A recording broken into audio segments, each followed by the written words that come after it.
Imagine living in a house with 8 symmetrical sides, or one made entirely with enameled steel panels. Here are 10 old home styles that were once popular, but are no longer commonly built today. 1. Octagon houses. Octagon houses were a unique architectural trend that started in the mid-19th century, largely due to the influence of Orson Squire Fowler. He promoted the idea that octagonal homes were more efficient, offering better airflow, natural light, and space utilization. Unlike traditional rectangular houses, octagon houses enclosed about 20% more space with the same perimeter, making them cost-effective and energy-efficient.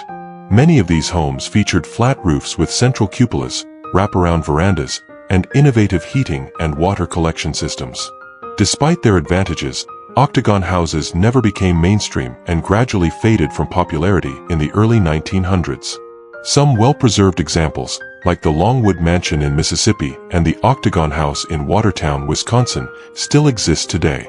Fowler's own octagonal home, known as Fowler's Folly, was so extravagant that it was abandoned and eventually demolished in 1897. 2. Queen and style. Queen and style architecture became popular in the U.S. between 1880 and 1910, replacing the French-inspired Second Empire style. This design featured asymmetrical facades, large porches, and decorative woodwork, often with patterned shingles and towers. Unlike its British namesake, American Queen and homes were more whimsical, with varied rooflines and intricate details. The style spread across the country, influencing row houses, mansions, and even smaller cottages. After 1900, it began to fade, giving way to simpler colonial revival designs. However, some Queen and features, like wraparound porches, continued into the 1920s. The most famous example of this style is the Carson Mansion in Eureka, California, considered one of the most photographed Victorian houses in the country. 3. American Foursquare. The American Foursquare could be found from the mid-1890s to the late 1930s. It was a reaction against the highly decorative Victorian homes of the 19th century, favoring a simpler, more practical design. These homes were typically 2.5 stories tall with a square, boxy shape, providing maximum interior space on small city lots. Also known as the Prairie Box, it shared many features with the prairie architecture pioneered by Frank Lloyd Wright. They often featured a large front porch, a hipped roof with a central dormer, and built-in cabinetry influenced by the Craftsman style. Many American Foursquares were sold as mail-order homes, with companies like Sears and Aladdin shipping pre-cut materials for easy assembly. This style was particularly common in Midwestern urban neighborhoods and streetcar suburbs, where efficient, affordable housing was in high demand. 4.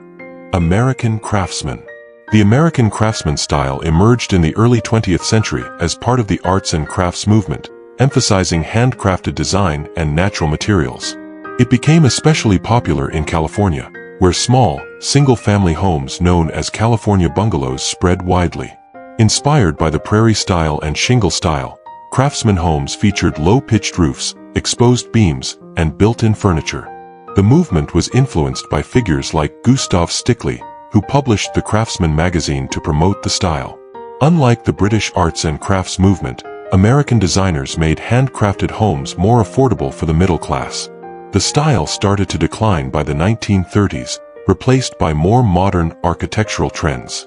One of the most famous examples of Craftsman architecture is the Gamble House in Pasadena, California, built between 1908 and 1909 by Green & Green. 5. Shotgun houses. The shotgun house is a narrow, rectangular home style that was especially common in the southern states from the late 19th century through the 1920s. These houses are typically only about 12 feet wide and feature rooms arranged in a straight line, with no hallways, so that a person could theoretically fire a shotgun through the front door and have the blast exit cleanly out the back. The design likely originated in New Orleans, influenced by Haitian and West African architecture from the early 1800s. Shotgun houses were inexpensive to build and allowed for high-density housing in growing urban areas. They were often constructed close together to maximize land use and take advantage of natural ventilation in hot climates. Many fell into disrepair in the mid-20th century due to urban renewal projects, but recent gentrification has led to their restoration in some areas. Elvis Presley was born in a shotgun house in Tupelo, Mississippi, which is now preserved as a museum. 6. Tudor Revival. Tudor Revival architecture, also known as Mock Tudor, became popular in the United States in the early 20th century. Inspired by medieval English homes, it featured steeply pitched roofs, decorative half-timbering, and tall brick chimneys. Wealthy Americans in the 1920s and 30s favored Tudor Revival homes, especially in suburban neighborhoods. The style was associated with old-world charm and craftsmanship, making it appealing to those seeking a historic aesthetic. Suburbs like Westchester County, Englewood, and Teaneck are filled with Tudor Revival homes from this era. After World War II, the popularity of Tudor Revival declined as more modern, efficient home styles emerged. By the 1970s and 1980s, builders in the U.S. simplified the style with synthetic materials rather than real wood, making them easier to maintain. 7. Dutch Colonial Revival. The Dutch Colonial Revival style became fashionable in the early 20th century as part of America's nostalgia for colonial architecture. It is known for its distinctive gambrel roof, which resembles the roof of a barn, and wide, overhanging eaves. The style was inspired by the original Dutch colonial homes built by settlers in the 17th and 18th centuries, mainly in New York, New Jersey, and Pennsylvania. Unlike the early stone and brick structures, Dutch colonial revival homes were often made with wood siding and featured large dormer windows for added space and light. This architectural style remained popular through the 1930s, especially in the northeastern U.S. One of the most famous Dutch colonial revival homes is 112 Ocean Avenue in Amityville, New York, which became infamous due to the Amityville horror legend. 8. Lustron Homes. Lustron homes were prefabricated, all-steel houses built in the late 1940s to address the post-World War II housing shortage. Designed by industrialist Carl Strandland, they were meant to be durable, low-maintenance alternatives to traditional wooden homes. Each house was made of enameled steel panels and built from a kit containing over 3,000 parts. The Lustron Corporation planned to produce tens of thousands of these homes, but financial problems and government intervention led to its bankruptcy in 1950. Despite their short production run, over 2,000 Lustron homes were built, and many still stand today. They were designed to be easy to clean, with metal walls, built-in storage, and even a combination clothes and dishwashing machine. Some Lustron homes were even exported to Venezuela for oil industry workers. 9. Atomic Ranch. The Atomic Ranch was a type of mid-century modern home that became popular after World War II.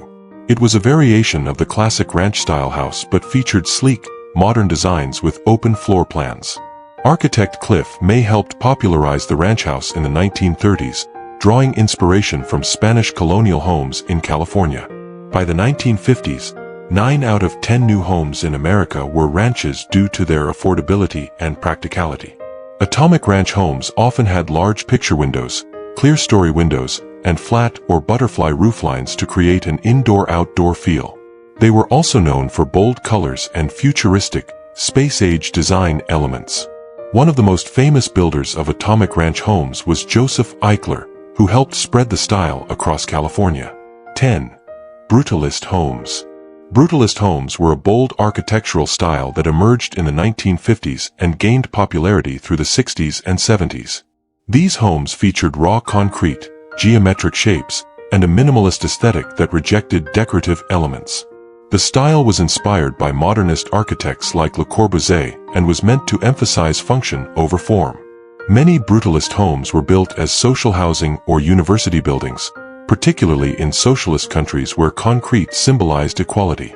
By the late 1970s, the style began to decline as people associated it with urban decay and cold, uninviting designs. Despite this, some Brutalist buildings have gained cultural significance and are now protected landmarks. The word brutalism comes from the French term béton brut, meaning raw concrete, not from the word brutal. So, if you could bring back one style of home, what would it be? Drop a comment down below to tell us your favorite home design.